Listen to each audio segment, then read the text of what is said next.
regardless of how far I see. I never see my travels in. We're carried by the current, being driven by the wind. The scenery we pass will never see again, so we store it up as memories and don't let go of them. Scribble Jam, 1998. If you ain't coming, don't have idea. And it's Rhyme Sayer's last fucking hope. Come on, it ain't going. I don't want to listen to Slug throwing, because every single song sounds like a fucking love poem. You just a flirt. How you gonna try to diss when you're wearing a fucking atmosphere t-shirt? There's a part in, when me and him are battling, there's a part, if you listen to the audio, where he starts to laugh while he's rapping. Slug, I got some shit you never could see. You should put a sign on your shirt that says Eyedea is better than me. That's how it went. Your whole sound's filthy. It's easy to be trying. You're making me laugh, but you're thinking you need to be taking the back. I don't remember exactly what it was that made him laugh. I'm sure there's video footage of this somewhere online somewhere, but I'm assuming I probably was making a face at him or doing some kind of dance. Back then, when battling, sometimes you would physically taunt your opponent to try and shake his concentration.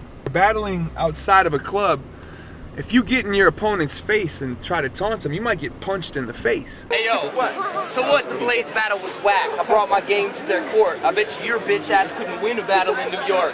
Oh, so you think you're dope around the Bay? Well, here you are, and here you're gonna stay. You ain't going nowhere. You know you ain't the man. You giving me a chance to steal all your fans. That's stupid. Everyone around here knows what my name is. So maybe getting served by me might get you famous. But in these competitive battle situations, punching somebody in the face was an absolute no. If you hit your opponent, the whole room will turn on you, because that's not what we're here for.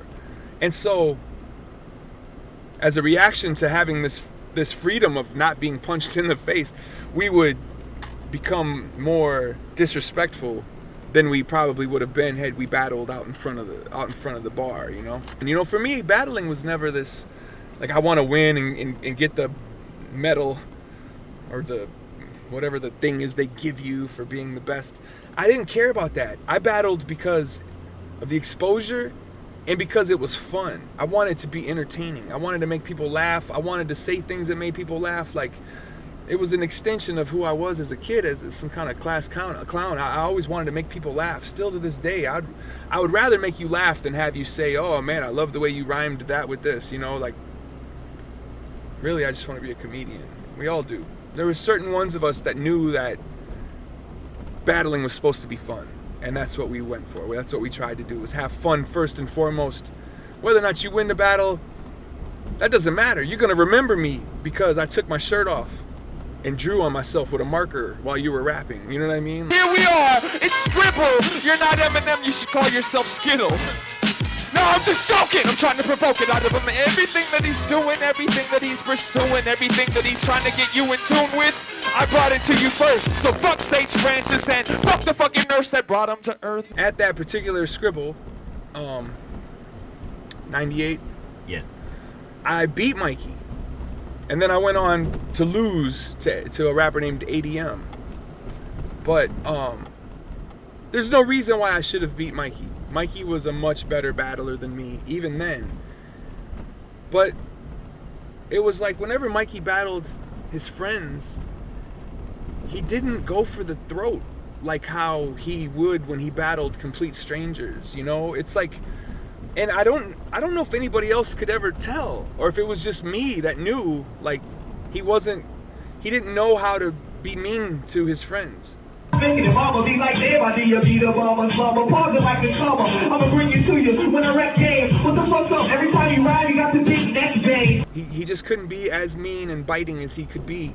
When you seen him battle Ali at a later Scribble Jam, it was a similar thing. So what? You're in my crew. Still you beat the wackest. Yesterday he was like, Eyedea, come on, let's practice. The ball, the microphone, and you're bending his kids. You're my friend, but the only way you beat me is if you pretend of your dick. Technically, that's a weakness in battling, but in life, in the world, it's a beautifully awkward thing. It's a moment. It's a moment that you're having, both of us. He had a moment and I had a moment, and we glossed right past it to the next day. But in hindsight, that's a beautiful thing that, you know, and technically I couldn't be as mean to him either. he was my friend. You know, I think I possibly just won by default because they couldn't figure out which one of us was being nicer to the other one. If you ever need anything, I mean anything at all, I'm here for you. All you gotta do is ask, man. I'm here for you. In the same way that you're here for me. Each person is an intricate piece of infinity. I feel like if you could see what I see, then we as humanity could be free. I'm here for you, not for any self-centered reasons, because existence is interdependent and all's related, connected as different manifestations of one single mind. You ain't isolated from the world, even though it feels like that sometimes.